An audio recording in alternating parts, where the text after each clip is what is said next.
Lucky Lefty Podcast, Anora Boys. We are in the building and brought to you by Anora Whiskey, AnoraWhiskey.com. It's that premium American whiskey, AnoraWhiskey.com. And if you choose to drink after victory, like on Saturday, make sure that you do it responsibly. Let's get it.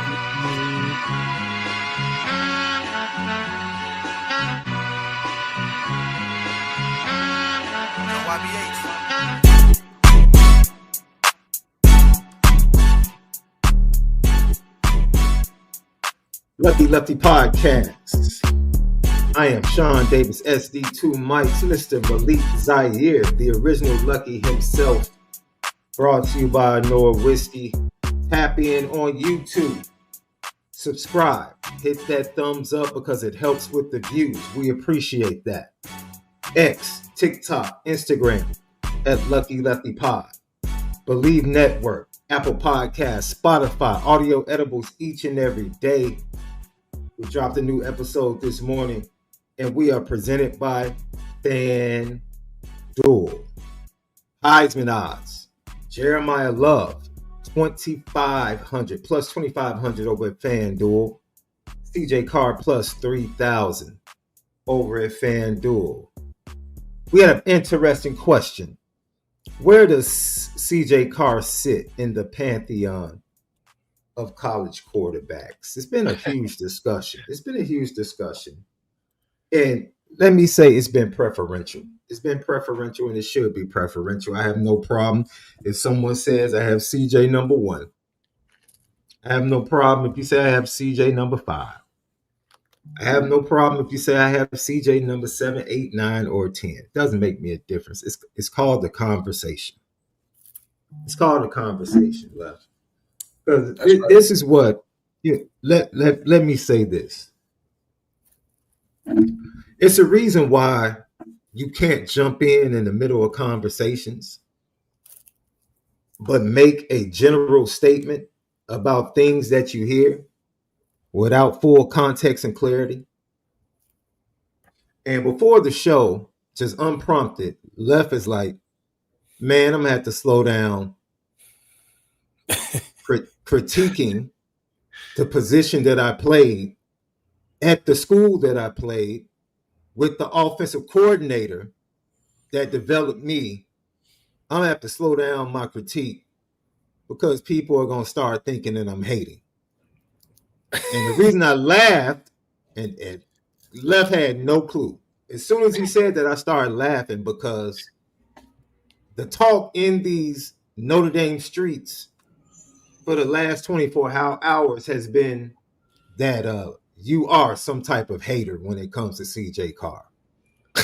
And I find that, and so I'm telling you, keep talking your talk concerning the Notre Dame quarterback situation, because no one has been more accurate.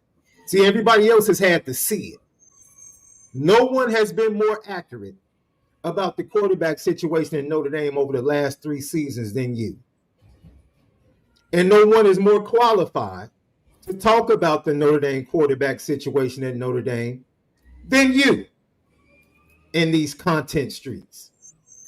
So keep talking your talk, Left. That's fair. Keep dropping your knowledge. And the people that want to make up stuff and get in their feelings, let them continue to make up stuff and get in your feelings. Because they won't say it to your face. No. They won't say it to your face. They can ask you a question on here, GTB question, super chat. They won't do that. They'll go somewhere else. And pose it and try to paint you as a hater. But then say they haven't listened to the show. Oh, that's the worst. And you have literally 2 to 3 years of nothing but pleasantries about CJ Carr before he even got to Notre Dame. Before he even arrived, when you saw him at the Elite 11, you immediately hit me. He was a junior in high school, and you said he's going to make everybody around him better. Yeah. That's exactly what you said. That was right after I saw the kid. So that's no. I'm telling you, keep talking. Don't worry about the moniker of being a hater. Keep talking. Keep speaking that truth. Keep telling it like it is. And the people that want to hear truth, whether or not they disagree with certain parts of it, will respect the fact that you speak the truth. Because no one else is more qualified. Right. I get if I was Skip Bayless. You know what I mean? But it's like, dude, I was there and I just know how hard it is. And just the setups that come with it. I mean, good grief. Bona fide is bona fide. I think we can all agree on that. Now, what we like and what we want, I mean, yeah, but that's football's too straightforward, guys. Like it's like we said, the Riley thing.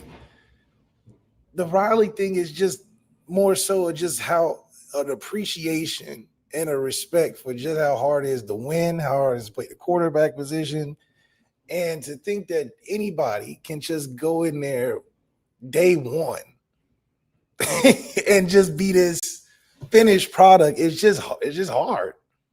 It's just hard. And like I said, like I think CJ is really good. At the same time, I've also prefaced everything about CJ, like you said, when I met him, the day that they came to camp, you know, everything. So I just think it's more so You broke up right. You broke up like maybe a sentence back. And right at where you started talking about when he came to camp and you met him. yeah. But I No, was just go saying, ahead. I think he may not be the first pick of the draft. I mean, he may not be a Trevor Lawrence or generational talent aspect. I just think he's really good. I just think that you got to let him play. 4 games in, it's just hard to just, I don't know. I think it's a respect that he let him deserve and earn, but he's got a lot of the things that raises the level of expectation Notre Dame quarterback room, and that's big. Yeah. That you know, I'm glad you have the mentality you have, bro. Because you know me. You're not gonna stop me from talking. You know, and it still baffles me, bro. Because no one I do whether it's Ohio State, Penn State, I don't see any other former Notre Dame player standing and carrying the Notre Dame flag, fighting everybody, content creators, former players of other teams, national media. I don't see anybody repping Notre Dame harder than you. And people have the nerve to question your loyalty to Notre Dame and whether or not you would hate on a Notre Dame player. It's blasphemous. It's absolutely ridiculous. That's what it is. That's absolutely what it is. The fact that you were in the locker room during the Texas A&M game, before the game, and got love when you walked in the locker room. Y'all don't fall for this okie doke. Don't fall for this okie doke. And people that want to run with narratives, especially when they jump in on one show and haven't heard the multitude of things collectively that you said about every quarterback over the last 3 years, man, miss me with that. Miss me with that. Lucky Lefty podcast. I wasn't even going to start with that, Left, but as soon as you said that, I said, though, the devil is a lie. Stop that. You're going to continue to be left that you've always been.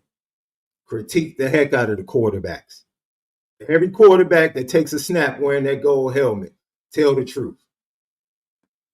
And I'm fine with it. So, chat, LL Nation, the question for the beginning of the show was, where does CJ Carr rank currently in college football at the quarterback position? Where does CJ Carr, in your opinion, once again, your respected opinion, where does he rank? Where does he rank? And we'll get to that coming up shortly. Left, you heard from Marcus Freeman yesterday. Can I tell you something? I said last week that I felt like the next 4 games would be the season. That being Arkansas, Boise State, North Carolina State, and USC. And I felt like if Notre Dame won those 4 games, it's a pretty safe bet that they're going to run the table and look very impressive doing it. I'm going to step out and make one more bold prediction. The toughest of those 4 games will be this Saturday at Notre Dame. The toughest of those 4 games will be this Saturday at Notre Dame, in my opinion. Now, Notre Dame is good enough that it could be a tougher game than Arkansas, USC, and North Carolina State, and they could still cover the spread at 20. I mean, I just think they're that much better as a team than Boise State. But I do believe there are some challenges that Boise State, as a team and especially as a coaching staff, pose this week. They say in boxing, Left, that styles make fights. Styles make fights. And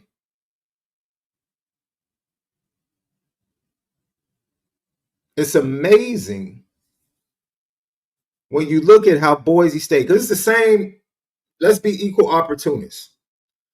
The same grace, well, sort of grace, because Notre Dame fans have been very harsh on their Fighting Irish after the first 2 games. Well deserved, by the way. The team deserved it. Boise State objectively deserves some grace. They walked into a buzzsaw. They played terrible. They turned the ball over. They got hit with some special teams plays that they probably didn't see coming. Before you know it, they're in a hostile environment. They're down 8-17, and the wheels came off. Let's not forget that this team has a veteran quarterback in Maddox Madsen, who led them to the college football playoff last year. Let's not forget that they have 3 really good running backs in Dylan Riley, ZAIRE Gaines, and Malik Sherrod. Malik Sherrod is explosive. He is electric. They're averaging 5.8 yards per carry.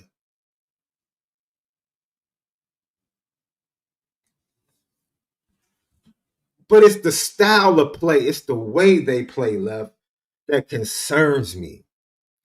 A lot of waggle action, a lot of eye candy pre-snap, a lot of misdirection.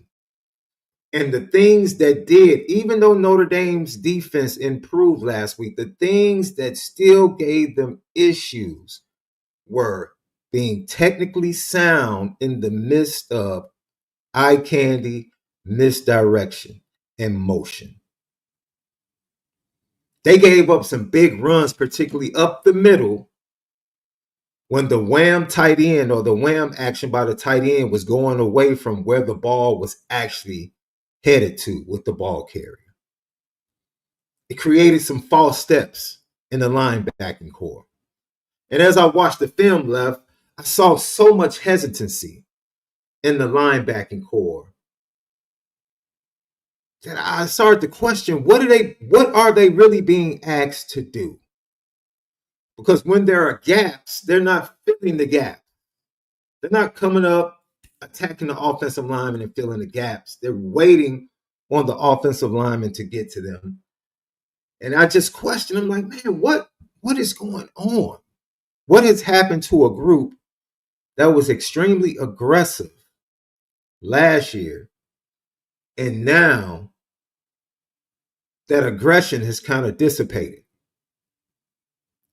And I thought maybe because they had a fabulous run at the quarterback situation like Taylor Green, that they want to make sure that, number one, they didn't fall for the play action, or they didn't fall for him pulling the ball and running for a big play. And the big play he got when they were up 14-3, that's strictly on Jordan Botelho. And Marcus Freeman talked about that. Like, you had quarterback responsibilities on that play. If you get upfield and wait for him, it was they ran a great inside game with both of the tackles. Both of the tackles. And I Bleav it was Jared Dawson that comes around right into that hole and stuffs the running back. But of course, he didn't have the ball. If Jordan Botelho takes his responsibility, that's either a negative play and a tackle for loss or a minimal run. Those are the small things that you can't have against a team, because I do Bleav, as undisciplined Arkansas has been, and we said that Arkansas going into their matchup was the obvious. They were a high-scoring, undisciplined team that turned the ball over. They turned the ball over against Notre Dame. They were undisciplined, and it was all on their quarterback, whether it was the run game or the passing game. They were going to be who they were. Notre Dame was going to decide the game and how close it would be based upon the way that they played. They superseded. I thought they would score easily on Arkansas, but the performance they put on, they definitely superseded what I thought left. Defensively, they performed better than I thought, and they weren't even close to being as good as I think the talent bears out. And we're going to show a couple of plays, but I just think that as we move forward to Boise State, we're going to hear from Boise State head coach Spencer Danielson coming up. He's a really good guy. Really good guy. I really like this dude. But of course, obvious, he's a man of God. That's obvious. But just the love he shows for like the community, and he's bought in, and he's a hot commodity. He just doesn't seem like a guy that's ready to go grab the next big coaching opportunity. He genuinely loves being the head coach at Boise State. And for me, I truly appreciate that in this college football landscape. It's something to be said about that. Absolutely something to be said about that. So I really Bleav that moving forward, this is going to be one of the tougher matchups, because Notre Dame is almost like an up-tempo team, even though they don't go up-tempo. But it's like, get the ball back to the offense. Get the ball back to the offense. Get the ball back to the offense. And the run game and the rushing attack for Boise State since game one has become so lethal. Now, granted, they haven't really played any great resistance in the form of good defenses. I have to be honest about that. But they are disciplined. They don't turn the ball over a lot. They have a veteran quarterback. Doesn't really have a big arm, but he's a really good decision maker. And they just want to kind of hang around and stay in the game. And they have the style to do it. Also, this is going to be the highest ranked passing defense that CJ Carr is going to face, I Bleav, for the rest of the season. They're ranked 42nd against the pass. This will be the highest ranked defensive secondary or pass defense that he's going to face. So that's another litmus test for CJ in the passing offense for Notre Dame. Let's see. Okay, let's see now. We saw what you could do against Arkansas. You overwhelmed them. Let's see what you do with the decent, above average passing defense. And they try to be as physical as they can up front. They're not overly physical on the defensive line, but they make their plays. They're tough-minded. And so I think that's really going to be a challenge this week. I love it. I absolutely love it, especially coming off of what they did. It's a new challenge. It's a new challenge to kind of allow Notre Dame to prove to themselves that, yes, we are who we always believed that we were. We are who we always believed that we were. So I love the matchup. I think Purdue was perfect coming off the 2 losses. That's the opponent you needed. Then I think after Purdue, Arkansas was the perfect opponent to build on, especially for the defense. And now I truly believe Boise State gives you a different challenge that's going to be a little more difficult, and probably the more difficult on this second leg of tough 4 games. That's going to tell a lot about who you are. I love it. Absolutely love it. So once again, Spencer Danielson, needless to say, showed a lot of love to the Notre Dame squad when he met with the media. This is what he had to say. I mean, they're 2 running backs. Obviously, Jeremiah Love, 2 of the best we'll see all season. Period. End of story. 2, in my opinion, first-round draft picks. And we got our work cut out for us stopping them. They got great schematics. Their offensive line's really good. They got receivers that can beat you consistently. So we got our work cut out for us defensively. It starts with tackling the running backs, and then CJ, their quarterback, man, he's going to be a future first-round draft pick. I don't think I'm the first one that will say that. He has that type of potential, and he has that type of leadership accuracy. That's who he is as a quarterback. So offensively, they're loaded. They're coached extremely well. They're not going to make mistakes, and we got our work cut out for us defensively.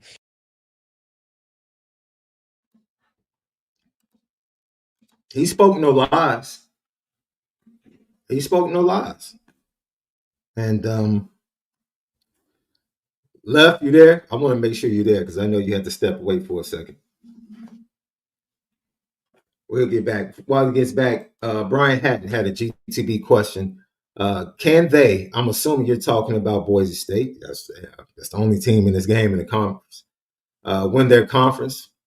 They're Mountain West. Let me look at the rest of their schedule, Brian. They've already that Air Force game scares me and gives me some pause on what I said because they struggled to stop the run against Air Force. So even though they won the game 49-37, Notre Dame can do some damage, and I believe if they get out in front, kind of like USF did, they can handle that offense because they really don't have an explosive offense. It's very methodical. They want to take time off the clock. They want to run the ball. They want to be proficient on third down. And like I said, that style, I think, can be a challenge because Notre Dame has really played teams. Texas A&M wants to score fast, right? Purdue wants to score fast. Arkansas wants to score fast and get chunk plays. Boise State is going to be a different style. Their coaches, their team, they have a totally different mindset. So it's going to be very interesting. Looking at the schedule, Utah State, I know is a good team. They're 3-1 or 3-2. I'm sorry. Fresno State, that's a road game. They're 4-1. They can. They have a shot to win the Mountain West, Brian. They have a shot. But Utah State and Fresno were the top 2. I've seen those teams play. And those are tough teams out of the Mountain West. But I do think they have a shot. That Fresno State game is at home, and the Utah State game is the last conference game of the year on the road. So that could be for all the marbles. We asked, where do you think CJ Carr ranks currently? Sean Stewart said he's top 5 in college football at least. What is your evaluation, SD? Hold on, let me finish these. Joe 773 Batters says CJ is top 5 Pantheon right now. If he continues week progressing, he will fall. He will fall. And then I got Joe. He said fall into the top 3. I'm glad I got both of those from you, Joe. So ask me that again, Left. I'm sorry. Do you want to like, what is your opinion on the top 5 and just CJ in that sphere of top college quarterbacks? I mean, he's 2-2. He's put up Well, some good see, numbers, and Left, he young. So is. I would say without question, he's a top 10 quarterback in college football right now, without question. I can't blame him for the extra oomph that you get for being a Notre Dame quarterback. That comes with the territory. But that added pressure also comes with the territory. So it balances out. It's not like he's getting something that is not deserved because, being the quarterback in Notre Dame it's not an easy thing. It's not like being a quarterback anywhere else. It's just not. And so you see the reaction, and you said it, Left. Some of the reaction is because this fan base is so quarterback starved. The Notre Dame fan base is so quarterback starved that, yes, they are euphoric about CJ Carr through 4 games. Absolutely euphoric. But as for me and what I've seen, I probably, if I really, really put my mind to it, I probably could find 5 quarterbacks that I would preferably take. That's not me saying they're better than CJ. It's my list, my preference. I could find 5 quarterbacks that I could take, and I'm sure 2 of the quarterbacks in the 5, I probably could have a good debate about whether or not CJ is going to be better or has performed better up to this point. That's just the way it is. It's the way it is. We said this before the year started, that if he was the starter, he is the perfect, iconic quarterback for Notre Dame in every single way. And we said, if he plays well, watch how big the response is going to be. And it's starting to pick up nationally. Like, this is not a surprise. This is not a surprise. Now, I agree with you, Left. When we started talking shout out to Spencer Danielson. He's showing respect. You said something to me, and I had to remind you. Let's be honest. What you have to do today, what you have to do today to be a first round pick as a quarterback is really not that much. It's not. It's really not that much.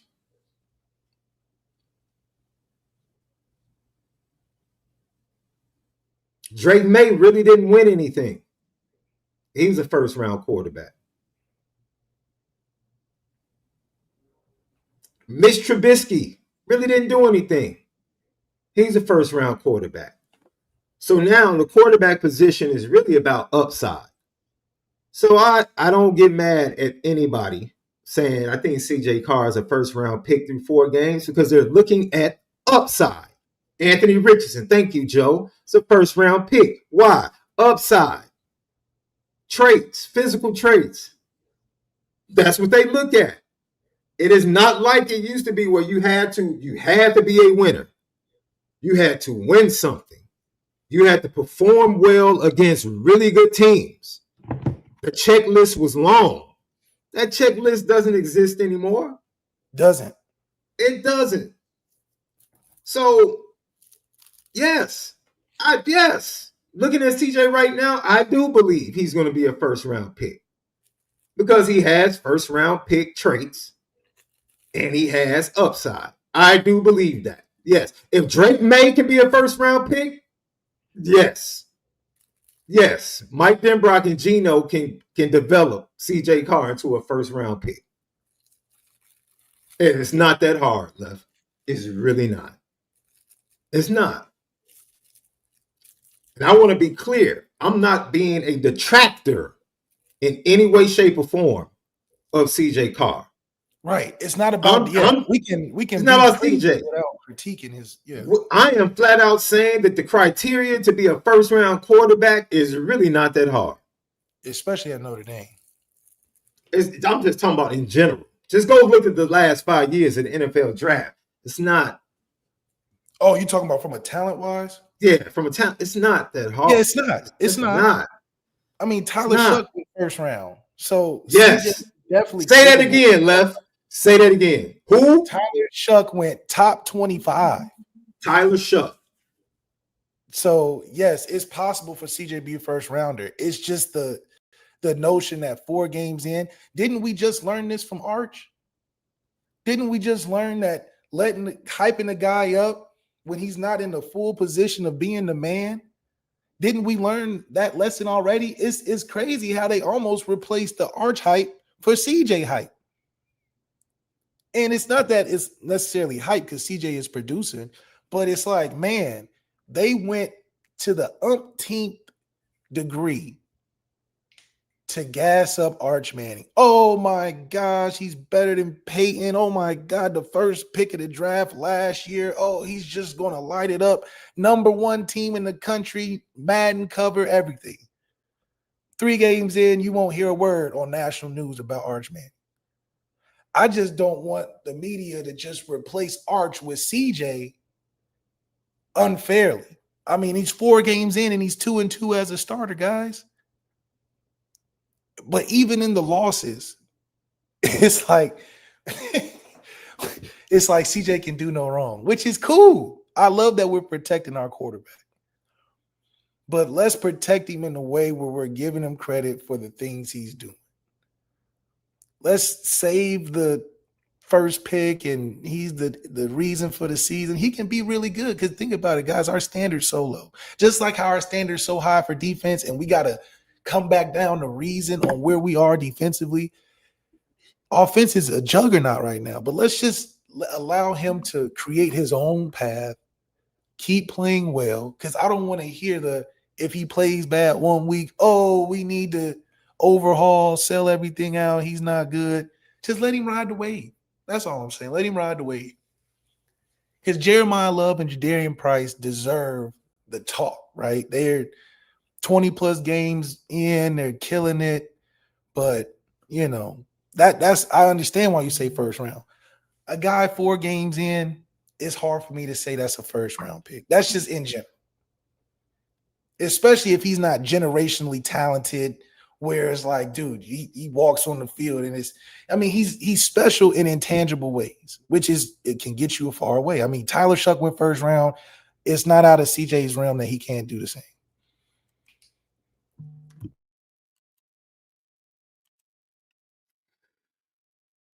Man, look.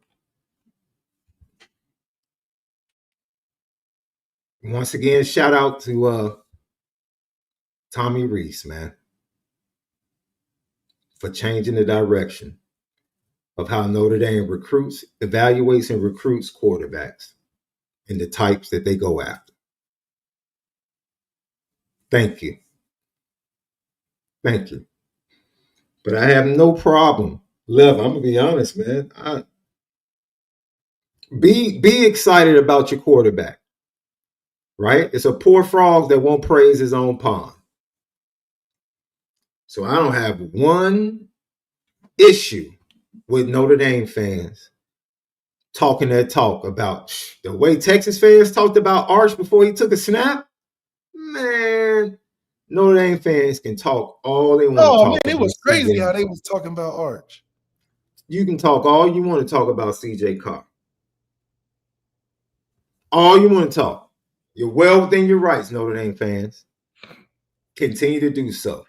Now, let's go to the next topic right here, Lucky Lefty Podcast.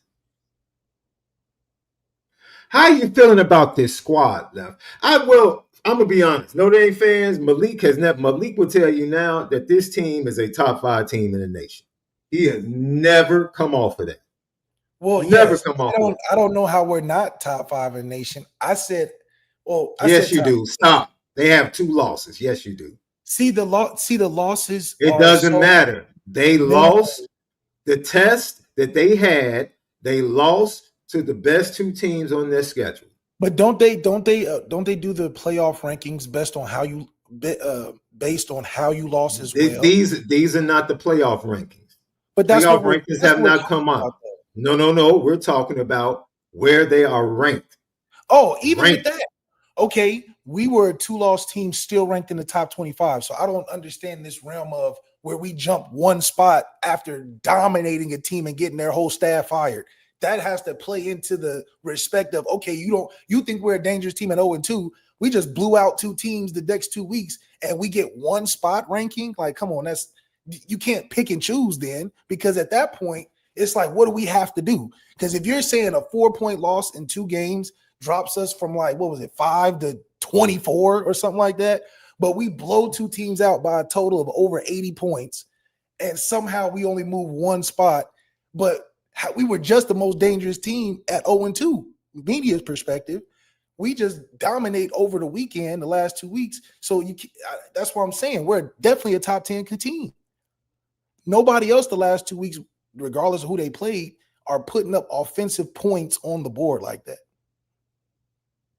So if you can find another team that's balling that crazy, that's winning, that's a top 10 team and putting up 50, 60 points a game, then yes, they're better than, Notre Dame. But come on, Tennessee struggled, South Carolina struggled, Vanderbilt won. But these teams are struggling too that are in the top 10. But I think we are a better matchup against a lot of these teams out here.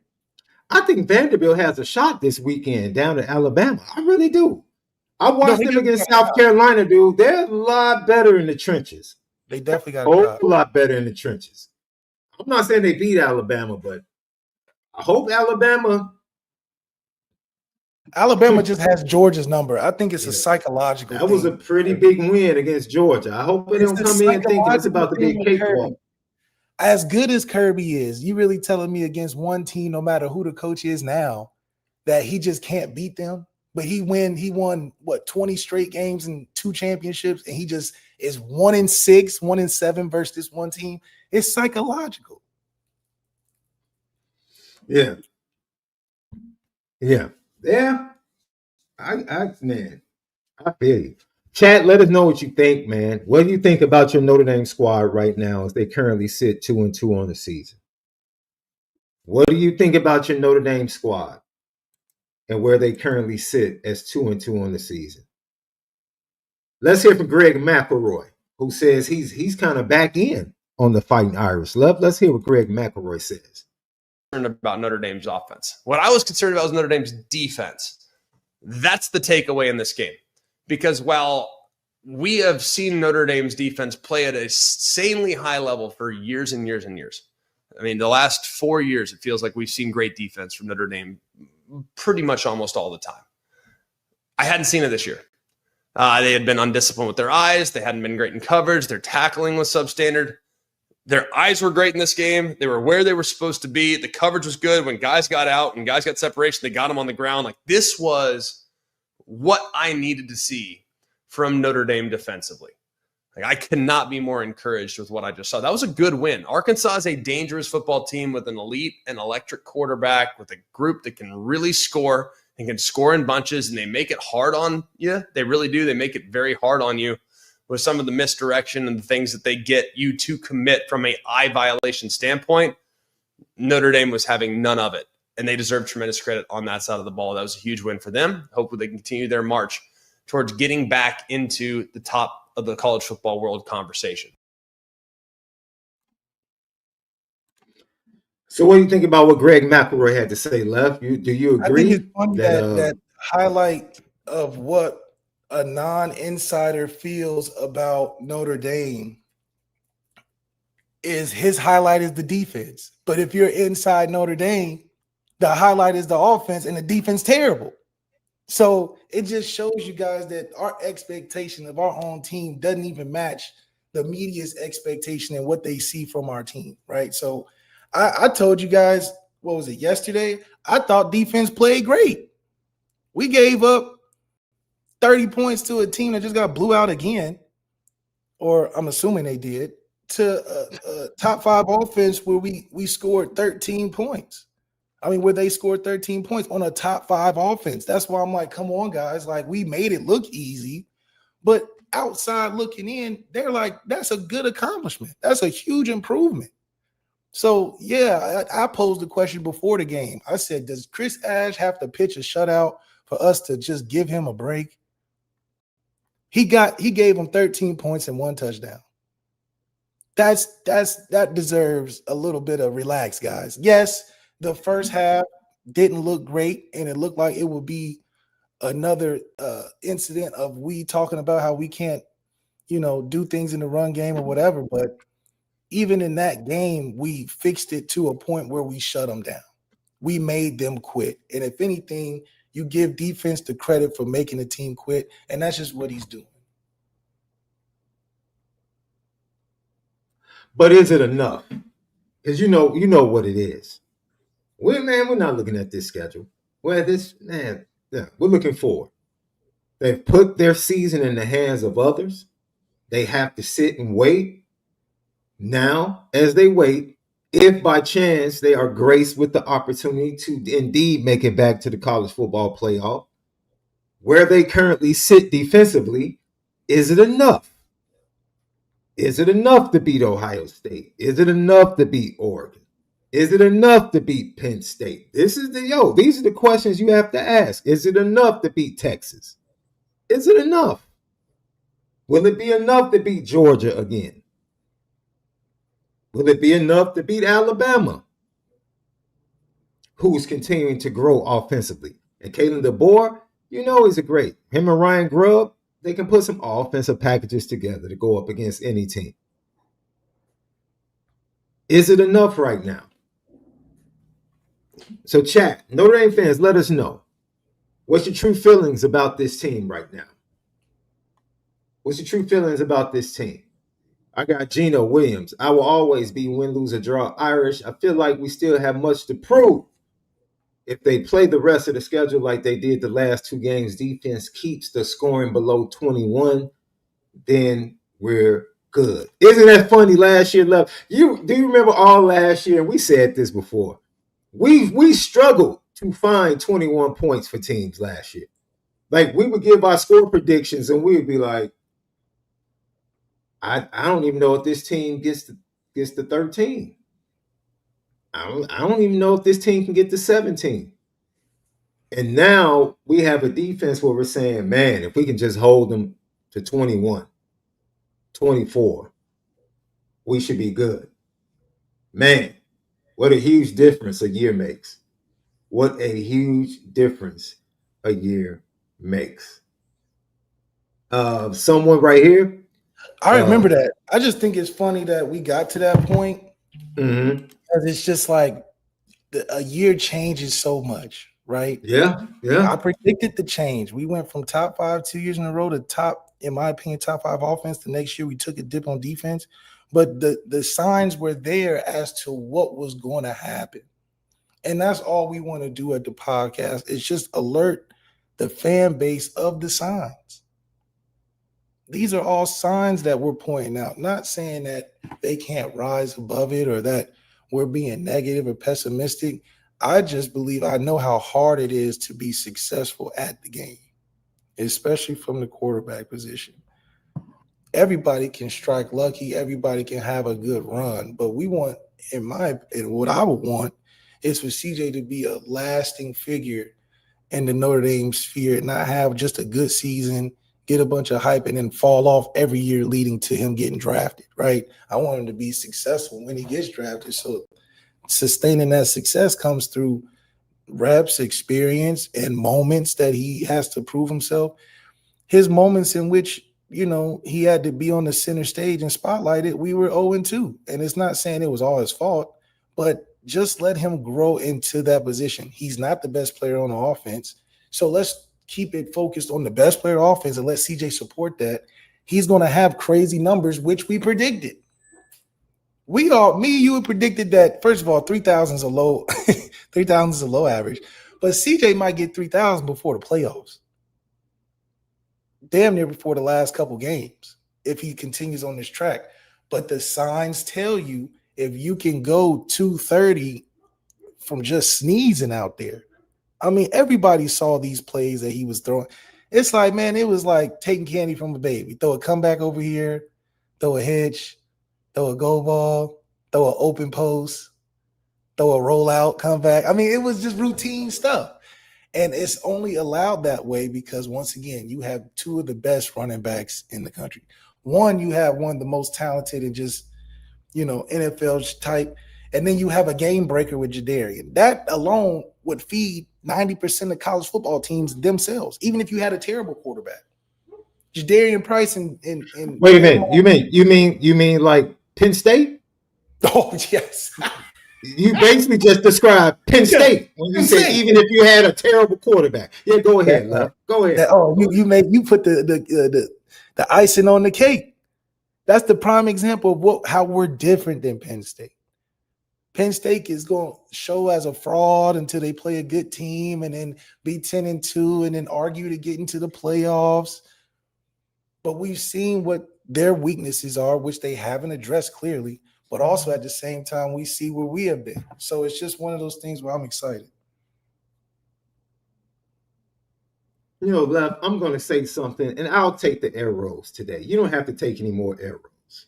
I'll take the arrows today because I'm going to say something that might ruffle some feathers because people might take it a certain way and then just totally change the narrative. But I'll step out in there. You said something important. You said, guys, he's played well, but he's 2-2. And we all know the record is hung around the neck of the quarterback unlike any other player on the team. It just comes with the territory. 2-2. That's his record. And two of his losses are against the two best teams that he's faced. That's a fact. I'll go a step further. His interception against Miami gave Miami points that ended up being the difference in the game. Doesn't mean that it's his fault. You can blame Denbrock for the call. You can blame CJ for not being able to read it pre-snap. I'm not going down there. All I'm saying is the outcome led to 3 points that ended up being the difference in the game. His interception against Texas A&M, they were getting ready to go up 2 scores. Totally changed the direction of the game in the second half. Those are facts. That's not blaming him. Those are facts. That he's had 2 costly turnovers against the 2 biggest teams they faced in their 2 losses. Those are facts. Now, if you have a problem admitting that he committed 2 costly turnovers that changed the trajectory of the games, then fine. You don't want to be objective. Has nothing to do with blaming him or saying he's the furthest thing that we have to worry about. None of that. That's just objectively looking at the maturity and the maturation process that he has to go through and that he's going to go through. We've said eventually he's going to erase the feeling that we have that he's going to make one mistake every game. One mistake. See, Nate, that's what I'm saying. The fact that you just want to say that, you can't deal with somebody saying what I just said because you immediately want to talk about what the defense gave up. Just say yes to the fact that he stopped Notre Dame from going up 10 points and having control of the game in the third quarter. That's totally separate from the defense. Totally separate. This is what I'm talking about, Lef. This is why people get so up in arms when you actually have honest critique because they want to protect. CJ doesn't need to be protected, bro.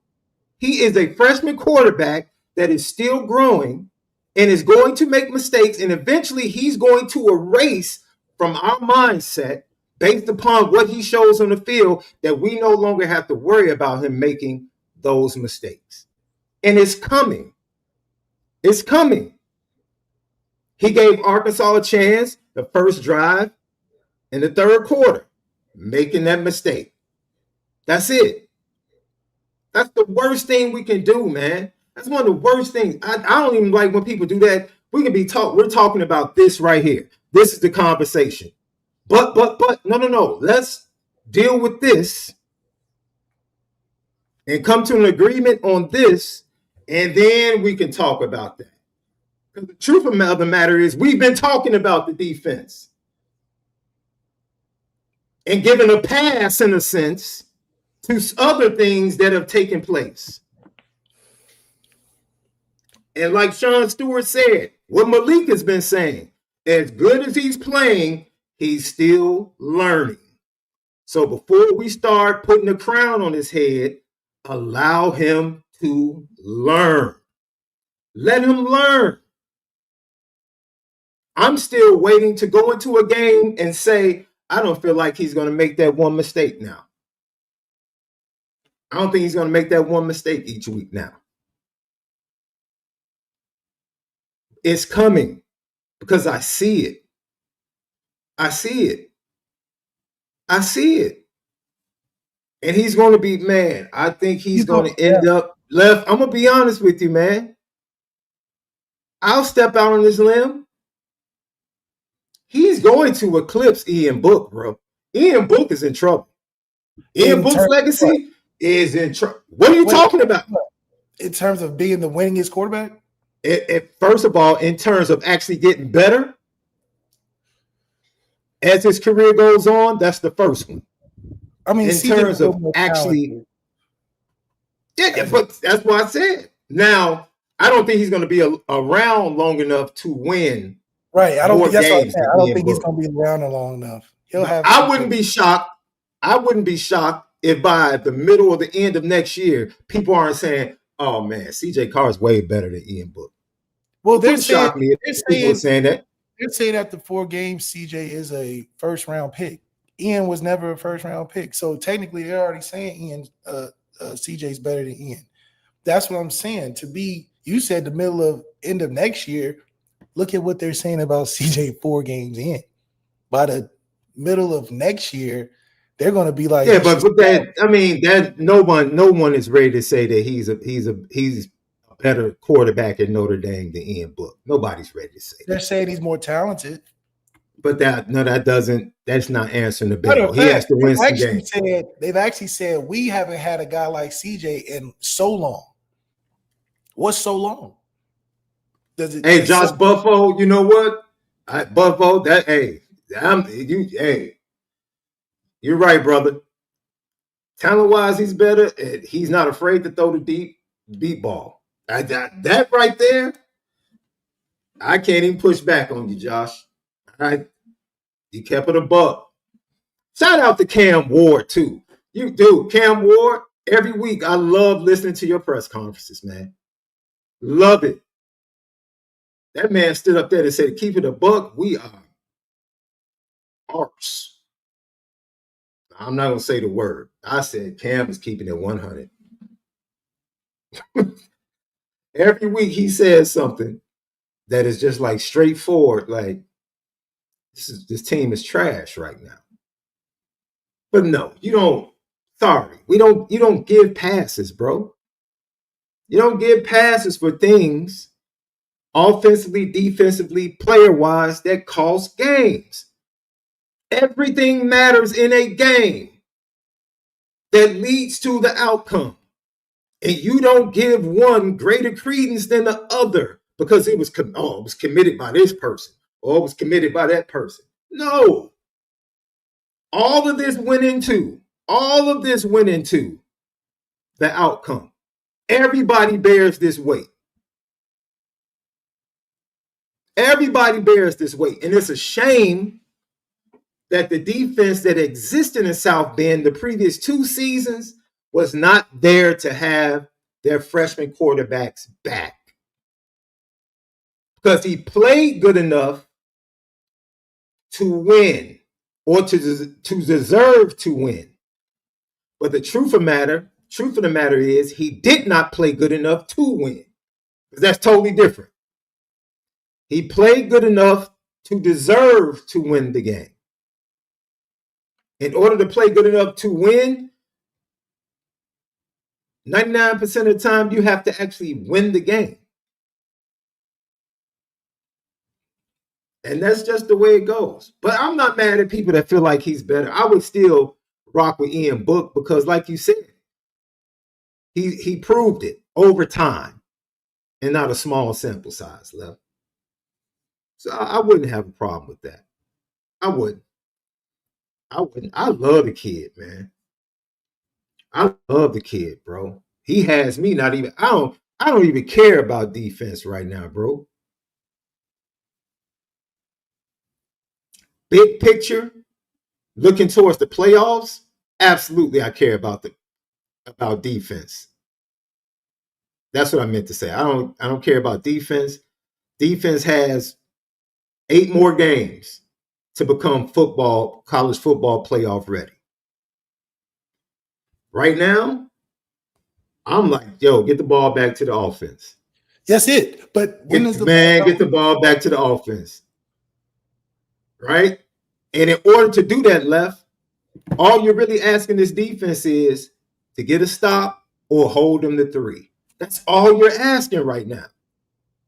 Get a stop or hold the opposing offense to a field goal attempt. That's all you're asking. Because if they can do that consistently,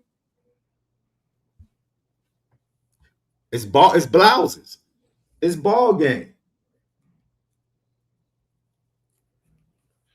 That cat Hunter H. If people think Hunter H is a true, he is up front.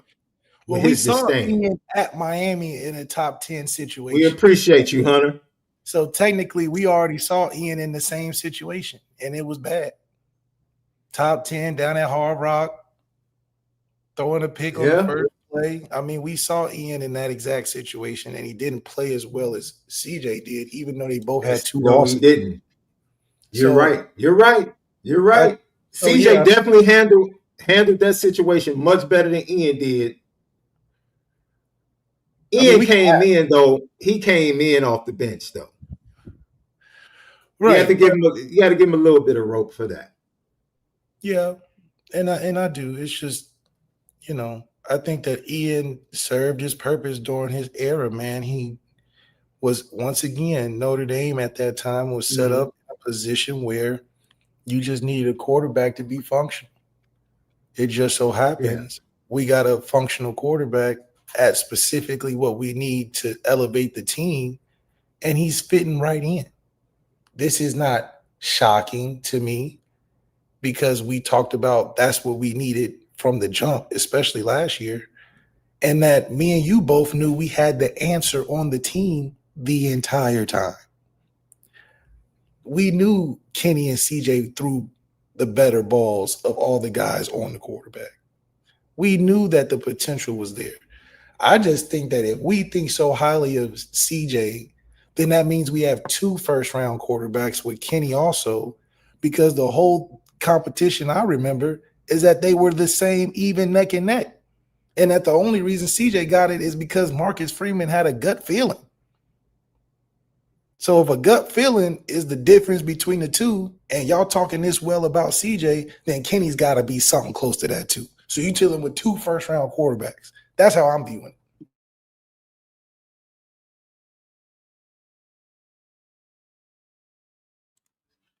I won't even debate you on that. If you go over right now to teamrankings.net or teamrankings.com to go to your point Left, they have this rankings and projection summary from their predicted power rankings and simulations of the currently scheduled games. Ohio State is first at 29.9. Alabama is second at 28.7. Oregon is third at 27.4. Indiana is fourth at 27. And with a rating of 26.7, Notre Dame is fifth. And they're ahead of the team that they lost to. That comes in at 6th in Miami. So the analytics and everything points to this Notre Dame team, even as they sit, which is why we asked today, how do you feel, fans? How do you feel about this Notre Dame team? The analytics is a lot that says Notre Dame is still a top 10, top 5 team. Still a top 10, top. Now they put themselves in a difficult situation. And they have to, man, really hope and wish and look at other teams and hope that teams in the Big Ten, the SEC, get to the 3-loss area to give them a fighting chance. But that bodes well, man. That really bodes well. Looking at that they are ranked 6th in the power rankings. Looking at the rest of the schedule and everything that goes into the analytics, according to teamrankings.com. You got a good football team. You got a darn good football team, Notre Dame fans. I think Your frustration should be, go ahead, Lef, I'm sorry. I think if anything, it just should be excitement for the rest of the season, considering once again our schedule allows us to develop as a team, because I don't believe there are many challenges left to where we're going to have to ask these questions of where we're going wrong. So the excitement should just continue to be there, because, you know, the change of the team and what's happening, and we're actualizing what we've been having on the team for so long and the frustrations that we're addressing, essentially. I mean, we're essentially addressing all the things we were upset with offensively last year. So in my opinion, it comes down once again to these playoff games where I don't even think the first game, just because of how college football is right now and us being a top 5 team, in my opinion, that the first game is going to be super challenging. This is another question of 2 to 3 games in, can we compete? Did we address last year's issues? Yes, there's different things in this team that we had better last year, but being the best at, for instance, defense got us there but couldn't win us it. Could we possibly trying to get there offensively and, you know, seeing a different outcome? I think if anything, we should be congratulating Marcus Freeman for the transition of adapting to what the team needs in real time.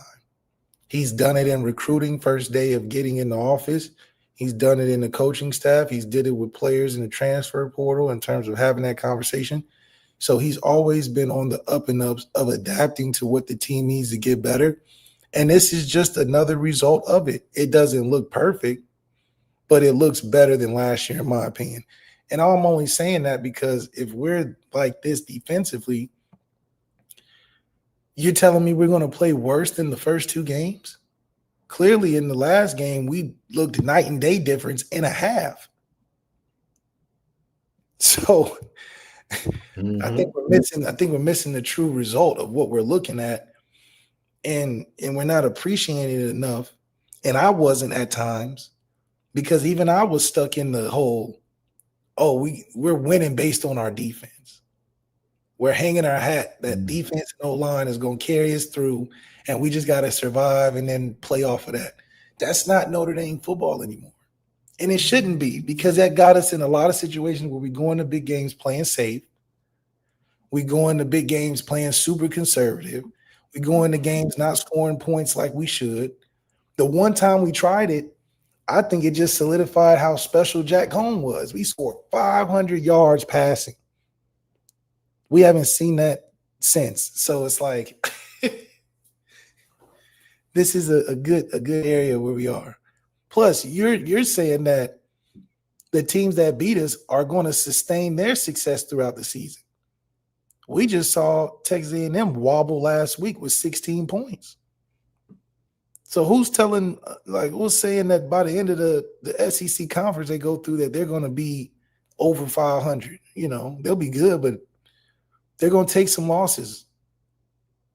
So if their record is 8-5 and us is 10-2,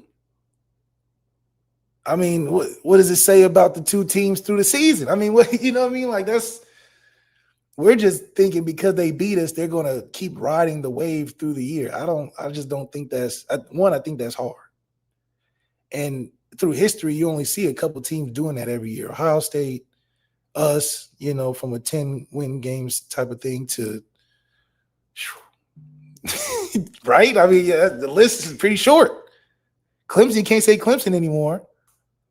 Bama struggled last year. So when's the last time Notre Dame has won 7 games? Let's talk about that. That's been a long time. Our worst season in the last 20 years was what, 8 games? Come on, guys. No. That 2016 season. Oh, 5 games. No, we won 4. 4. Yeah. Okay, so in 20 years, almost 25 years, we've had one season under 500. And one season where we've lost more than 3 games. How is everybody in the world not a Notre Dame fan? What do you mean? In 25 years, we have lost had one losing season? Not 500. One losing season. In 25 years, how are you not a Notre Dame fan? How do you say that we're not like these other teams? Is it like, because then we're making really picky things by saying, oh, it's a championship thing. Well, I guess. I'm with you. If we've gone this long doing it one way and we realize it hasn't gotten us over the hump, then guess what? It's just time to change. That goes to what I said. I'm done stressing about the defense. I'm done stressing about the defense, bro. Because the defense does not have to do what they've had to do over the last decade. Yeah, they don't. They can just be a defense that can develop players. Hey, man, just come out and you have to realize, man, I watched the film because we're about to watch the film on what I think was the most important series defensively for Notre Dame on Saturday. This is where I felt like Notre Dame can build on this in so many different ways if this continues to happen. But, and I said, dude, everybody's greedy. But look, let me tell you something. When Nick Saban's got that offense that was explosive, what was that defense doing against Clemson? SHAUN was lighting their tail up. Right. Lighting their tail up. 500 every time. 4 through the air, another 80 on the ground. We're talking about winning championships. How many champions have actually had both? How many champions have actually had both? How many champions have actually had both, right? Ohio State, and you said this, Left, you're like, yo, Ohio State and Michigan, the last 2 champions, had teams where players that could have gone to the draft came back on purpose and gave crazy depth to their teams. That doesn't happen. Well, in the NIL era, now it's happened. When the second time Georgia, I wouldn't call Georgia's offense elite.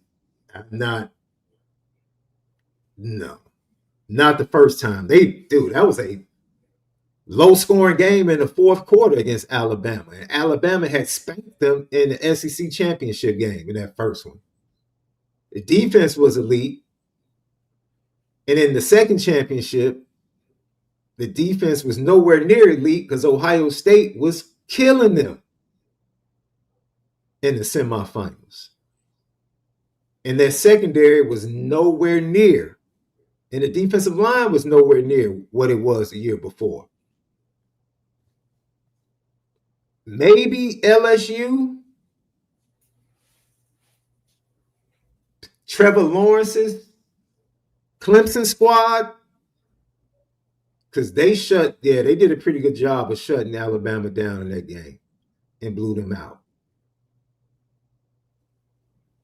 And they shut Notre Dame down in the semifinals. So that squad, was that LSU team, were they elite defensively? Because they beat Alabama at Alabama in a shootout. Clemson scored a lot early, and then their offense just went bonkers. I don't know if I would call that LSU defense elite. I don't know. You call them elite? I don't know if that LSU defense was elite. I think they got the stops that they need. They created turnovers and got stops. Just flat out elite. I don't know. Would you They say have dogs. Would you say elite is based on yards per game? Like, I feel like if you hold, I mean, they had Stingley, they had Patrick Queen. Their front four really didn't get after the quarterback like that. but they got individual talent. You know, that means something, I guess. Yeah, but they weren't better. That I wouldn't put them on the same level as that 19 Clemson defense. I wouldn't. I mean, if you did, I think as a team, they're one of the greatest teams ever. But I'm talking about, I think the point in terms of like a one season thing. Or about like, because, you know, I'm thinking greatest team ever. They were number one offense and defense, like a Georgia situation. I mean, those boys. Yeah, the was that 21 Georgia or is that 20 Georgia? Let me see. Whatever the two years they just went. I mean, watching their games was crazy because their highlights. No, but see, the second year they weren't as good defensively. Right. But they lost all the talent. They were good, but they weren't as good defensively. So you're talking about 2021. Yeah, 2021 Georgia. Yes.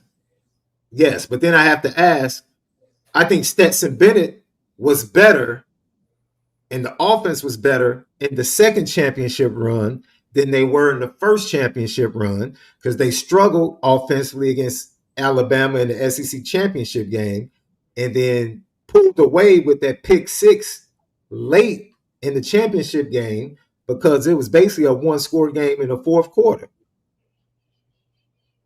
So they were struggling offensively even in that game because they went to the fourth quarter. Alabama had the lead going into the fourth quarter. So, but the offense was a juggernaut with Brock Bowers in 22. But the defense had taken a step back. So, yeah, I think it's rare. It's very rare in college football that you're going to have equal level of eliteness on both sides of the ball. It's very rare that you get that.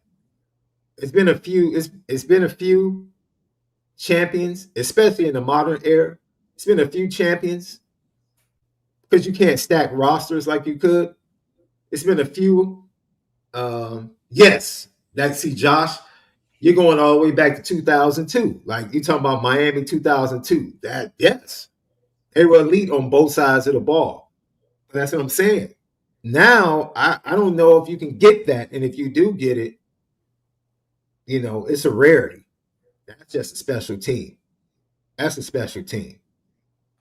Like, that's like putting this year's offense with last year's defense left. Yeah. I mean, that's a super team. But I still think we're really good in aspects. We just, you know, you're not going to have another Xavier Watts, which I think was just a bigger piece to the puzzle than what we understood or probably felt. I think the defense is filling that absence. Not that we don't have two great potential safeties that are in there. I mean, even Luke Talek had a pick, but saying that influence, you know, certain players just got an energy. I mean, look at what Xavier Watts is doing for Atlanta's defense. I mean, he's got 2 picks in 2 games. He's going crazy. But that sort of influence is a huge piece, as well as losing your defensive coordinator who just knows the team. It's like, who knows you better? Who knows what you want to eat? Your mom or your girlfriend? Your mom gonna know what you like to eat. So Al Golden knows certain calls that he just knows the defense at this time is because that's his baby. Yeah. We're dating right now as a defensive coordinating situation. So it's like, are we really trusting it? Do we really think they for us? Are they gonna leave us? I mean, that's just what happens when you're in a new relationship. And so I think that's what we're experiencing. But I'm sure Al Golden, with the same exact team, I think our defense would look a little different. With the same team, I just think his influence on like just in the game calls, like certain things he just is going to do that Chris Ash isn't, and we're just seeing the effect of it, right? But I wouldn't blame necessarily the players. Yeah, we got a couple players that could be playing better, but even their babies, Yeah, I agree with that. Lucky Lefty Podcast. Subscribe on YouTube. Hit the thumbs up for us. Bleav Network, Apple Podcast, Spotify. Tap in with us each and every day for the audio edibles that we give.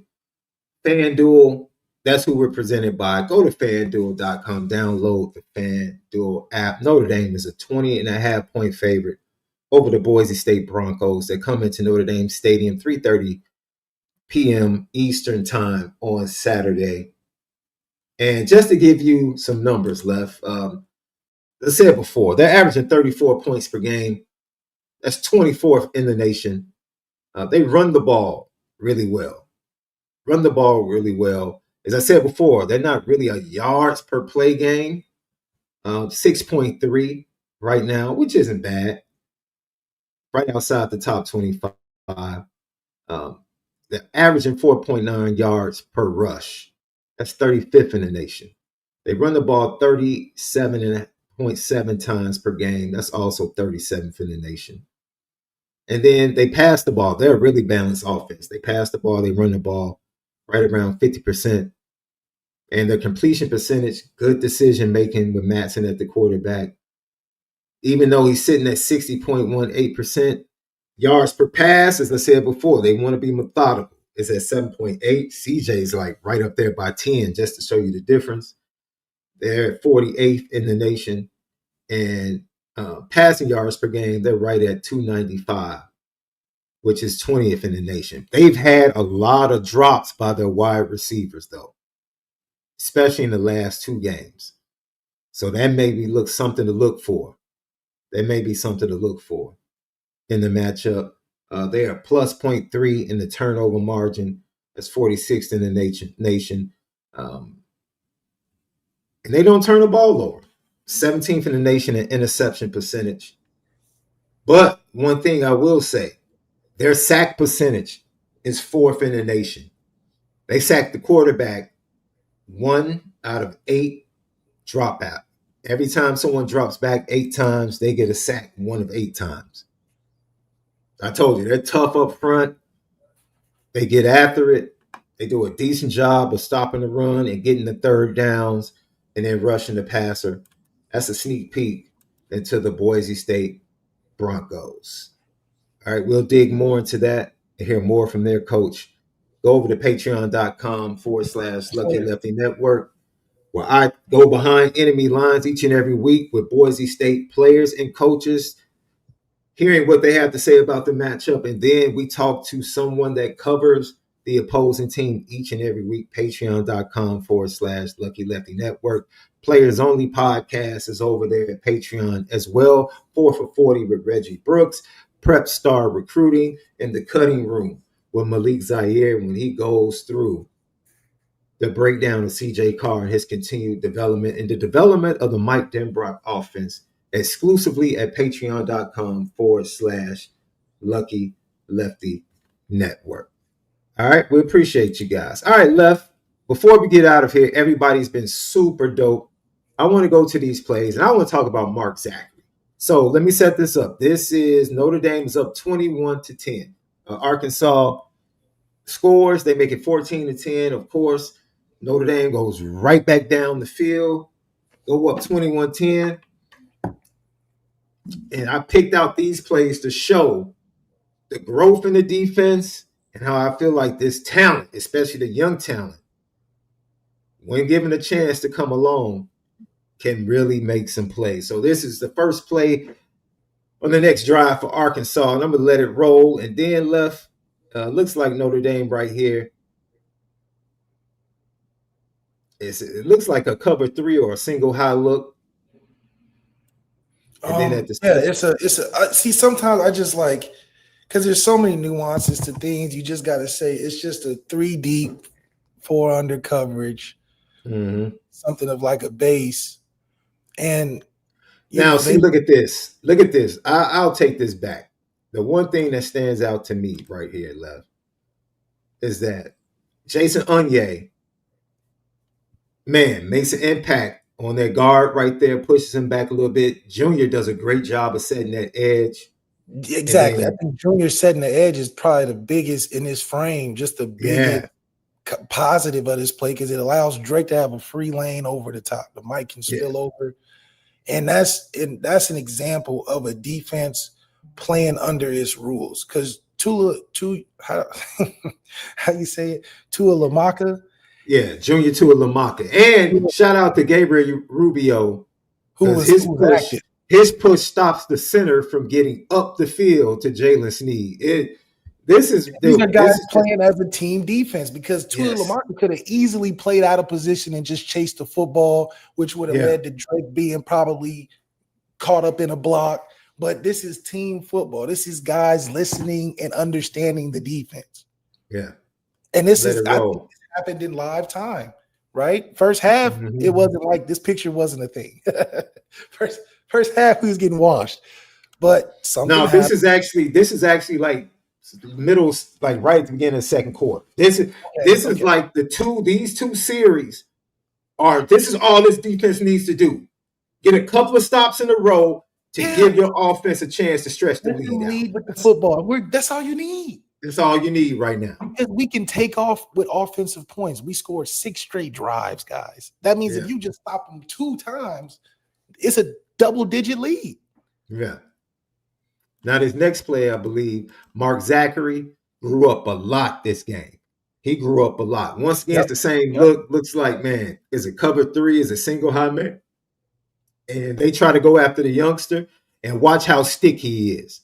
Watch how more confident, technically sound he is on this play, Lev. They try to get him with the out. That had to be a perfect throw. Wasn't perfect. He was playing outside technique and still allowed the wide receiver to kind of cross his face. So you want to see that change a little bit. Want to see him get out of his break just a little bit better. But, he reacts, tries to undercut it. And honestly, if the ball is not high, it might be a pick, or it could be a pick. I just like that he's there and he makes a play on the football. He doesn't allow completion or just, letting the guy finish the play, right? I think he did a great job. Like you said, these are the moments in which the young guys grow up. Yeah. Not necessarily when it's game on the line, top 1 versus 2 matchup. I don't believe for a young guy that's great experience. It's just it's like a rookie guarding Julio. Is he even really learn anything in that experience? No. He's just getting the next play is a huge shout out to Cole Mullins. Somebody that we raved about watching the second half against Purdue. He jumped off the screen along with Elijah Hughes. We said they deserve more reps. And gosh darn it, the Notre Dame coaches saw the film and said the same thing. And they got more reps. They both got in early, and they both are still making an impact on the interior of that defensive line. Just watch this play. They get out the quarterback, him and Drake. Taylor Green thought he's going to get the corner, and him and Drake are like, no, sir. No, sir. Not today. Not today. Let's watch it from behind. This is a nice little game they run. Drake knows his responsibility. Drake is going to be spying right here, and he's like, you're not beating me to the edge. Great game. Botello inside. Cole Mullins gets outside. And Drake runs him down, forces the incompletion. Dude, look, just continue to make plays like this, right? They're running games up front so much more efficiently than what we saw the first half against Purdue, which was a disaster. I love this. I want to show it from behind again, Left. Watch the game between Botello. Watch how he attacks this guard violently. And then, Cole Mullins just comes right around him at a really great angle. That pressure by Botello gets into the eyes of Taylor Green, forces him to rush outside. Cole Mullins is right there, and then Drake Bowen has his back. Great team defense, like you said, Love. Great team defense. Now, look, this alignment is actually crazy, too, because Kingston gets a great rush off the right edge. The fact that they have Junior and Cole Mullins on the interior in this passing situation, with Kingston and Botello coming off the edge, that's something to look for moving forward. That's something to look for. I thought this was a very intriguing 4 guys to have on the field together in a passing situation. We let it play out. Cole's right there forces him, and Drake is right there. What do you think about the notion that they say Drake is a liability in coverage? Because I don't necessarily think so. I think he got beat on a few times, but I just think that's a skill set thing. But overall, I think Drake is decent in coverage. I think his strength is spying and organizing. You want me to be honest? This goes back, because this is going to ruffle some feathers. Okay. I watched the film. Kingston got beat 2 or 3 times in pass. Yep. On Saturday. Yep. Drake got beat in zone. Jaden Alsbury was lost a couple of times in pass. That's why I said I'm questioning what's going on with the linebacker. Oh, okay. I'm like, yo, what's going on? How are they being taught? What are they being told? But once again, people don't want to hear that. They don't want to hear that Kingston got beat in the passing game. All they want to hear about Kingston is that he's the greatest ever. He's the best. They don't want to hear anything else. It's easy to beat up on Drake. Easy. They've been wanting Kingston to start over Drake since he signed and committed. So Drake just happens to be the whipping boy for everybody. Let's just focus on him and all the mistakes he makes. But when you look at the film, it's like, oh, it's pretty even what's going on here. I saw Kingston get beat to the outside on a swing pass. Lost containment. People don't want to talk about that, though. It's things like that. But those are the things they have to clean up. Things they have to clean up. Is that a coaching thing? Is that like, do you put the onus on the linebacking coach with Bullock? No. Because I still believe that Bullock is a great coach for those guys. See, this is what I'm saying. Did Max Bullock all of a sudden forget how to coach? Right. That's what I'm saying. So This is why I understand the angst that the fan base still has with Chris Ash. I do. Because it's just certain things that are just like, man, what is going on? Like, you can't sit here and tell us these linebackers don't know how to play. We watched them play at a better level all last year. So, yeah, man. Yeah, and we've seen improvement, and I expect to see improvement. I expect to see improvement from the linebackers. And Jerron Jones on Players Only last week said it best, bro. Like, Chris Ash probably tried. No, it was, Jerron and Rakai both said it. Chris Ash came out trying to use everything in his playbook when he should have just been using like 2 or 3 things. And this isn't Madden. Marcus Freeman said it during his press conference. Lefty, I'll let you roll on this. He said, it's not so much that we changed the calls, but we didn't ask them to play the calls 4 to 5 different ways. Right. We just asked them to do it 1 to 2 ways. That's exact. Yes, that's what makes it hard. Yeah, absolutely. It's cover 3, but we're only going to defend it 2 ways. There's only 2 types of cover 3 that we're going to play. Adjustment. Yeah. And I think early on, Chris Ash was giving them like cover 2 and 4 different variations and cover 3 and 4 or 5 different variations. It's like, and it what are we start all doing? looking the same, and then they getting beat Yeah. on plays, and it's like Chris Ash is gonna be like, but in this nuance, we should have X, Y. But that's where coaching and relationship matters. Like it takes time. Yeah. Because think Way about too it. much. You're telling me Chris Ash is supposed to know that wasn't going to work? Like, come on, guys. His first game, he's thinking like, man, this is my first time calling these plays with a team that's been top 5 doing it a certain way. I can't think like the last guy. So I'm just going to see what I got, see what I can do and what I can't do. Okay, this worked. This didn't work. We not even giving the man time to see. How are we supposed to expect this man to roll out, printing out a top 5 defense?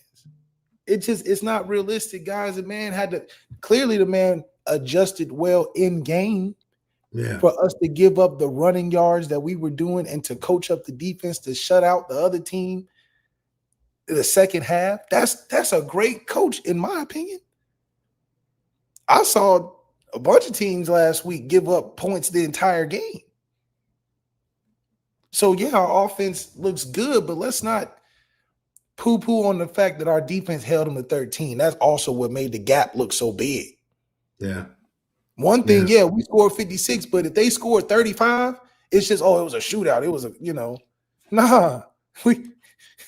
we scored 56 and they scored 13. That's a big deal. Yeah. All right, so this next play starts out the next drive. They get off the field. They go up 28-10. They come back. And these 2 series are the most important series to me. They get off the field. They go up 28-10. They come right back. And Arkansas, a lot of people, and I see, first of all, because I didn't see this live, and I saw everybody like, oh, Christian Gray dropped another interception. So when I actually watched the film, I was like, come on, man, what are we talking about? Like, what? So this is crazy. First of all, that's a great read by Christian. That's Christian, hey, man, you can say what you want to say. You don't want to give him love, that's fine. He played well against Purdue. He's very Christian comfortable in Gray that. Always has an impact play. He reminds me of Chauncey Gardner, where Chauncey Look, but this is this is how you play zone. Okay, yeah, go ahead. He's no longer threatening me. My safety has him. He's running to my guy. Now watch him come off. Read the crosser. Make the pass break up. Now, I want folks to be honest and actually see where this ball was. And you really think he should have caught. Look at that. So you really think Christian Gray, he dropped a surefire interception. Really? Really? Come on, man. That's why when I looked at it and finally watched it on film, I'm like, people sometimes, man, it's easy. It's just easy to say certain things, right? Right. Dude, that's a great play. That's a great play. That's a kid going up as high as he can with one hand and knocking it down.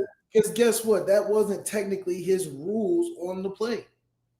Right? This is him understanding the concept and taking it to another level by getting involved in a play that he saw fit. That's good defensive instinct and technique. He's not out of position. It's just, we held him to 13 points, a top 5 offense. What does that say about other top 5 offenses? That should give us the confidence with us being so quote unquote lowly defensively that other college football programs that are top offensively have seen that. Oh, we think Notre Dame is not that good, but shoot, a top 5 offense only scored 13 points at home. At home, guys. We made their crowd leave before the game was over. Got the whole staff fired. A top 5 offense. That come on. That's not good defensive play.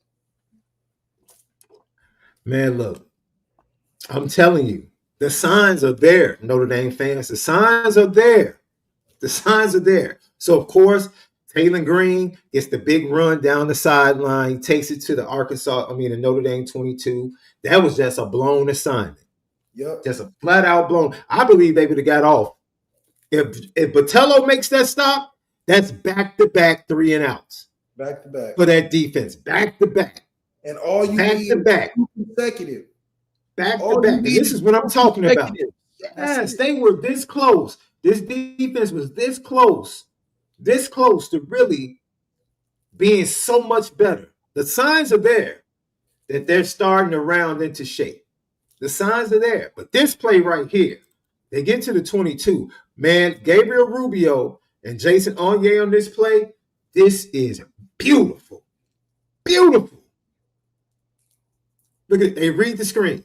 They tried to set up the wide receiver screen with the left side of the offensive line and watch Gabriel Rubio and Onye both say, no, sir. This is beautiful by both guys. They both stop in their tracks, read it, ends up in a sack. It looks good, yeah. Football, man. What do we say all the time? It doesn't matter who calls the play. Players make plays.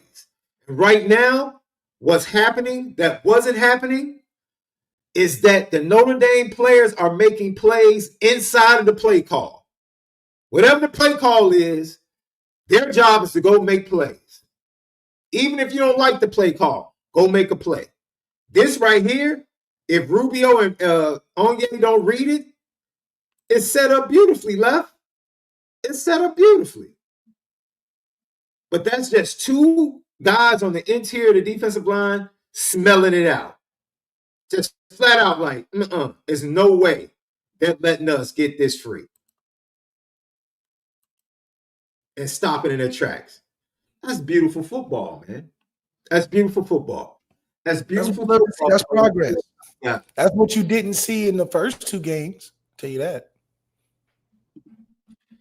It's beautiful football by your 2 guys. And last but not least, to end this drive and force them to kick a field goal, and they end up with 13 points, and they wouldn't put another tally on the board for the rest of the game. Your best player closes the deal on the drive. Your 2 interior guys snuff out the screen. What does Boubacar do? Let me go ahead and seal the deal. 3-man front. Nope. Boubacar says, I got you. I'll shut it all the way down.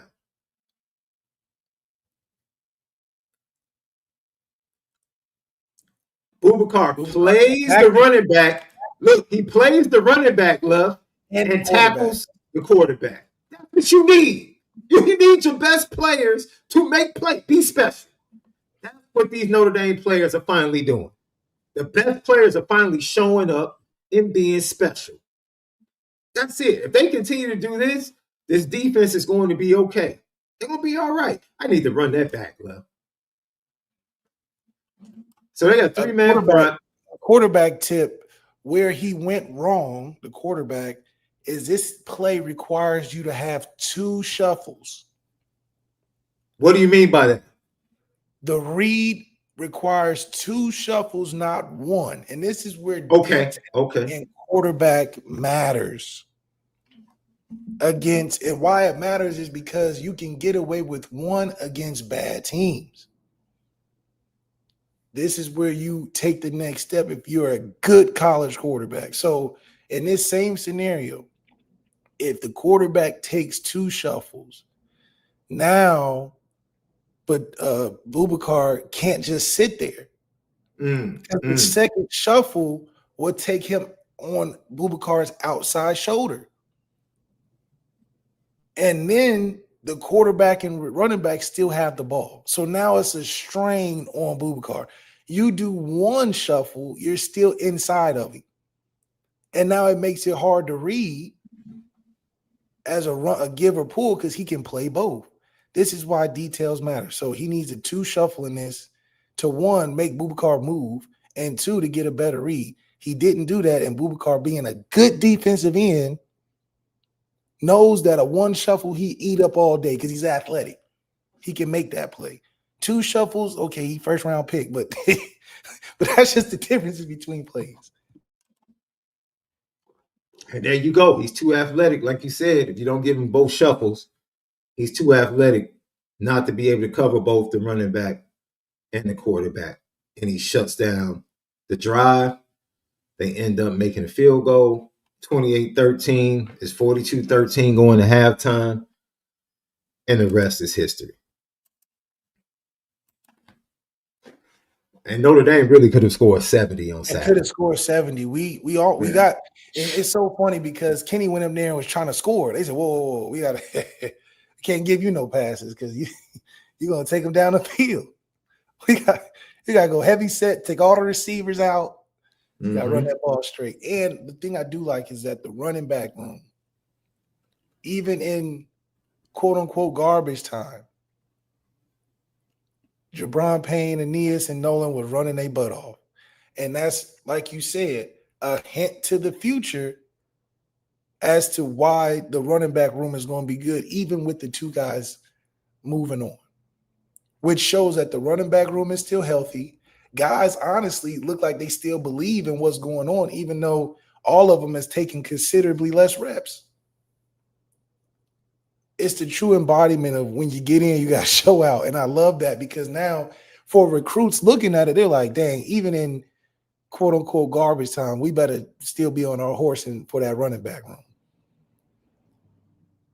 First time Aeneas touching, he jumping in the end zone like it's the beginning of the game.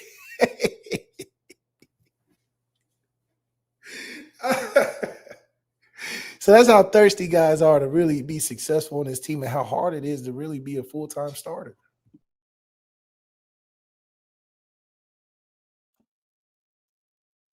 After we showed those plays, Love, how did it make you feel about this defense moving forward? The defense? Yes, sir.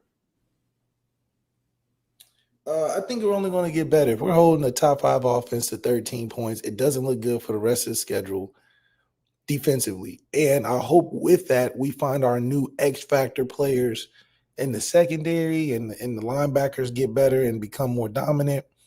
I think we'll piece things together on a regular schedule. I don't think this is something where they need to be top 5 next week. If we're not top 5 holding the top 5 offense to 13 points at home, and we're not top 5 yet in the eyes of Notre Dame fandom, then it's scary to see us go against a non-top 5 offense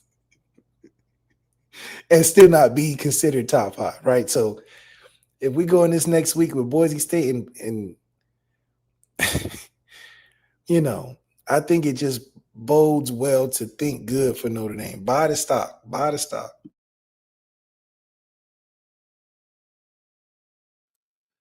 Lucky Lefty podcast. Let's see. Let's get to some more of these questions for you, Left. Sean Stewart, with the way the offense is playing now, opposing defense, DCs now have to respect both the run and pass game more than they did in years prior. Is that the way you see it, Left? Yeah, I do. I think, you know, I just think it's one of those things where we should be excited about reaching new things as a good team. It's one thing to be good as a team doing it one way, but if we can do different styles and still be consistent, that's impressive, right? Alabama made the switch and stayed consistent, and they led to championships. And it was over the course of the same time period to where they didn't take a dip and going through a transition. We had the luxury of not taking that dip. Alabama went from an Eddie Lacy, Trent Richardson, Mark, Ingram, and in one year you see little Tua and skinny McElroy and like, and then and out of that you get a Heisman receiver. It's like that. That's why Nick Saban is considered an all-time. The versatility to adapt your team to what's going on. He just saw the writing on the wall as that initial transition of handling the NIL with how he coaches. He didn't even want to play with it. Most of these coaches gonna lie to you. They're gonna try to fight it like Dabo, and it just ruins a little bit of how we look at them, I think. Nick Saban was like, I ain't changing that. You're going to think of me how you think of me, So he got out while it was hot. Now, do I think him coming back into college football will make a difference? Yeah, because I think he's seen the adjustments and all of that.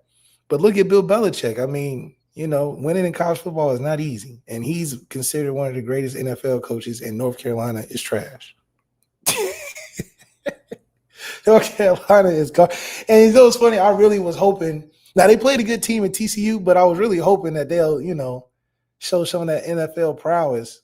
But they still a basketball school, Yeah,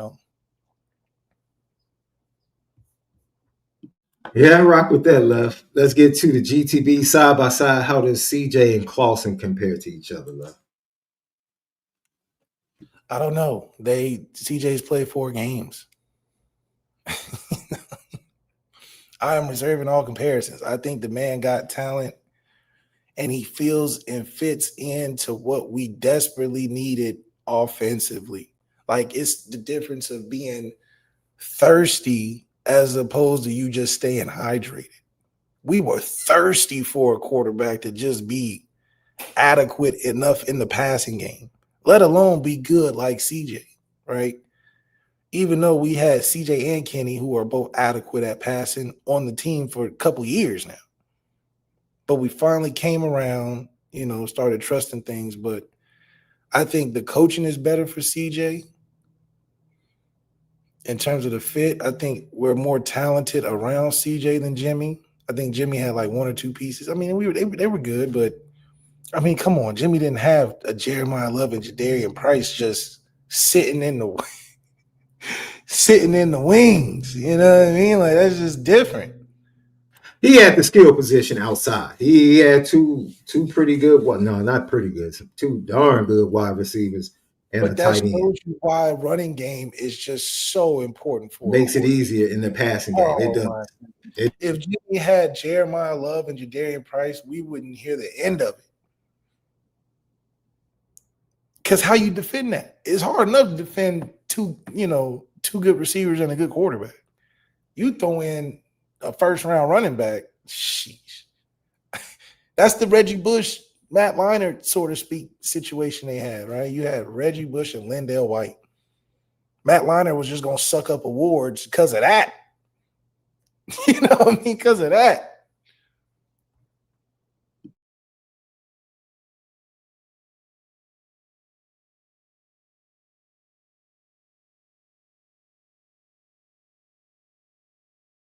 I think you're on mute.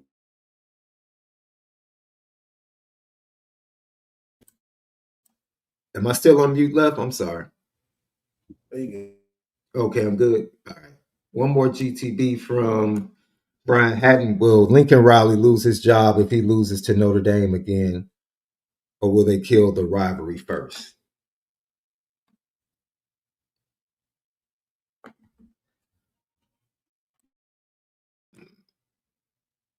Honestly, I really don't even care, Left.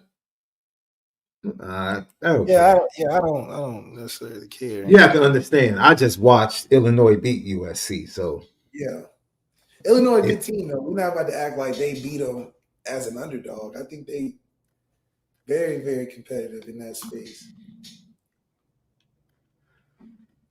Yeah. So we asked, or Left said he wanted to see CJ do more over the middle of the field, and he showed he completed passes to Eli Raridon over the field, MALIK Fields, Will Pauling, and Jaden Greathouse on Saturday. That was a new layer of the passing offense that opened up. Left right here, as you can see, they come out 11 personnel, twins to the top, and shout out to Micah Gilbert. Micah Gilbert got a couple of more. I think he drew 2 penalties on Saturday. So that's good to see him get more reps and more involved. But this is CJ going through his progression. I'm sorry. And his Will Pauling for the touchdown, for the 23-yard touchdown.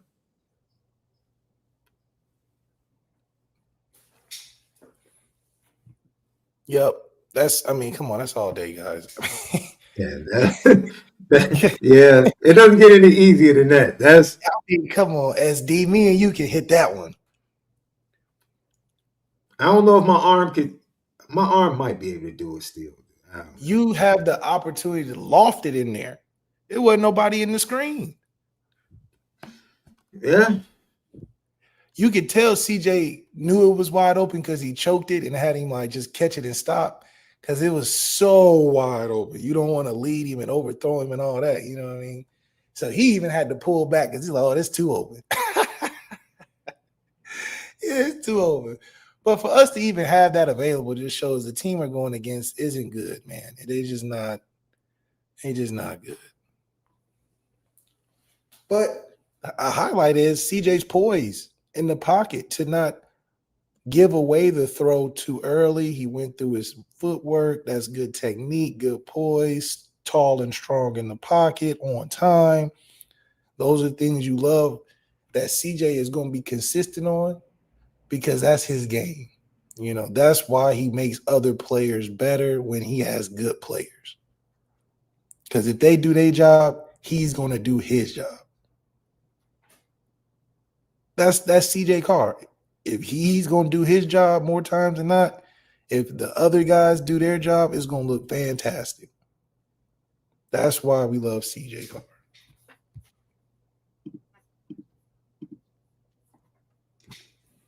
I agree with you, Left. It's a lot to love about this kid, man. A lot to love about this kid, and I think more than likely he ends up being right now over at FanDuel. He is plus 3,000 to win the Heisman. I'm gonna be honest with you. He could end up being, I think after the next 2 weeks, he might climb up to plus 2,000 if he continues this trend. Heck, he went over 300 for the first time. He's facing a stiffer pass defense, but I truly believe that even in facing that defense, if he puts up the stats that he's been used to putting up, I think CJ will definitely start to climb. And 2,500, you can find Jeremiah Love over at FanDuel. Download the FanDuel app or go to FanDuel.com. So one more before we get out of here. This one came on the first drive, Left. This one came on the first drive, and this is CJ over the middle to MALIK Fields. Let's talk about this progression right here. You see they come out, twins, both sides. Let it roll.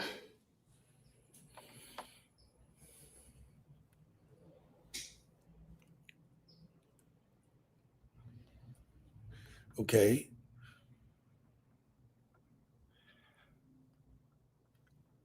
I'm going to go back to the beginning so you can see the coverage on this view. They definitely going to cover three. They're bailing both corners. Yeah, I mean, taking candy from a baby, it's the definition. I just like the fact that he's pulling a trigger. That was a trigger he wasn't pulling in previous weeks. They had guys open over the middle. He wasn't pulling the trigger. He just took that layer off, and that bodes well. Kudos to the offensive line, too. We keep talking about CJ. He has time. Like you said, he has time.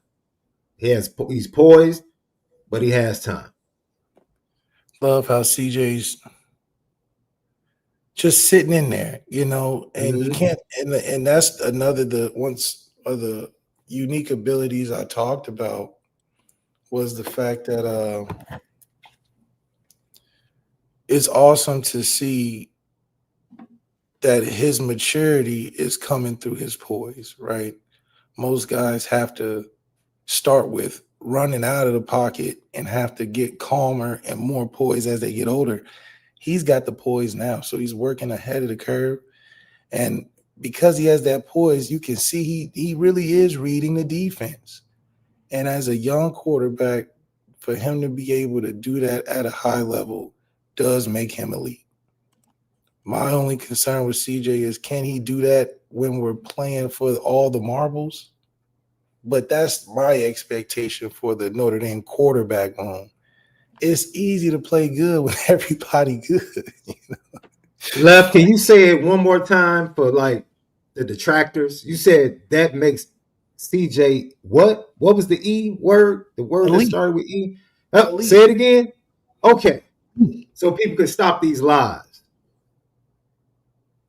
It's something you've been saying for 2 years. CJ Carr is elite.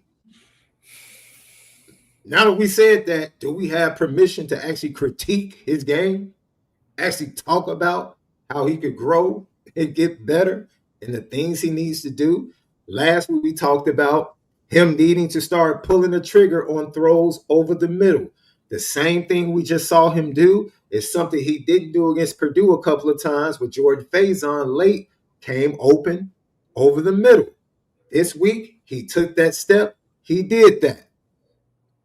So now Left, as we go into Boise State, the 42nd ranked pass defense, is there anything else that you would like to see from CJ this week against a much better pass defense than he faced against Arkansas?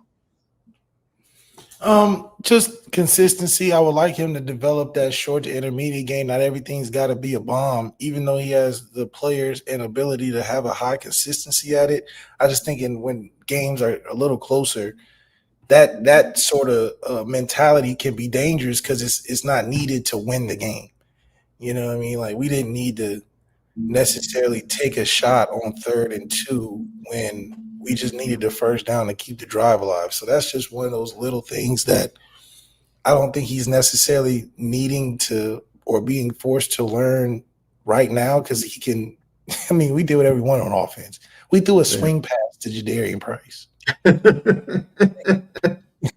So it's going to be hard to quote unquote reel him in to think, if I'm throwing a swing pass or touchdown, I got some opportunities to just try some things down the field, which is the attitude we kind of wanted in the Notre Dame offense, because, you know, we got all these receivers. Somebody got to be good. You know, not everybody's trash. So, yeah, you ain't lying. So I do think it's good that he's accessing that, and it just so happens he has an offensive coordinator that is loving deep shots. I mean, good grief, he's dialing it up. He said, we ain't taking the gas off the brake. Yeah. Lucky Lefty Podcast, great show. Chat, you were absolutely amazing. Continue to follow us on YouTube. Hit that thumbs up for us. I promise you we appreciate it. X, TikTok, Instagram, Bleav Network. Go over that audio podcast. Lock in with us each and every day. Presented by FanDuel. Notre Dame currently 20 and a half point favorites over the Boise State Broncos. Over under total, I believe, is at 63 and a half. The last time I checked, 63 and a half. I have not seen the prop bets for individual players drop yet. So I'll put that out there for you guys on tomorrow's show. Patreon.com/Lucky Lefty Network. 5 great shows every week for $5. We would appreciate if you went over and supported the extra content that we do give, including former Notre Dame players and everything that we tap into. Patreon.com/Lucky Lefty Network. So for Left, SD2 Mics, be blessed. I'm about to go teach God's people in Bible class, man. You guys enjoy your Tuesday. We'll see you tomorrow, same time, same bat station right here. Lucky Lefty Network. For Left, SD2 Mics, enjoy the rest of your evening and make sure you continue to spin it different.